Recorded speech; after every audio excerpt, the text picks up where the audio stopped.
Sa iba pang balita, kalahating bilyong pisong halaga naman ng cocaine na nakumpiska sa Davao City, sinunog na. Ang detalye niya, kunin naman natin sa aming kasama, si Peng Alinio ng Radyo ng Bayan Davao. Peng, maayong hapon.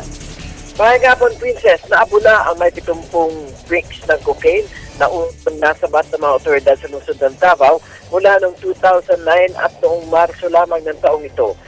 Sa Davao City, Mayor Rodrigo Duterte ang namundo sa pagsunog ng mga nasabing illegal na droga sa Holson sa may ilang Tibungo, Davao City, bandang alas 4 ng hapon Lunes, na sinaksihan ng mga opisyal mula sa iba't ibang ahensya ng pamahalaan at media at nagbigay rin ng parangal na ang Philippine Drug Enforcement Agency o PIDEA at lokal na pamahalaan ng Davao dahil sa napakalaking accomplishment nito sa nasabat ng mga illegal na droga tulad ng cocaine.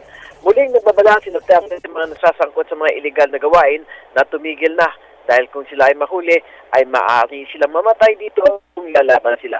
Una nang sinabi ni PIDEA on si Regional Director Emerson Rosales ng 60 bricks na natagpuan ng MERS container van sa may pantalan ng Sumnifron, Davao City noong ika-22 ng Marso ay wala maangkin, samantalang ang 16 naman ito ay natagpuan sa may Sasa Port ng Davao City noong 2009 na sinabay na sa pagsunog matapos na ito yung nakakuha ng go signal sa korte. Pinasalamatan naman ni Duterte ang Holcim Cement sa pagpagamit ng kalang ekipo para sa pagsunog sa nasabing na droga. Para sa Telebisyon ng Bayan, Peng Alinio, Radyo ng Bayan, Davao.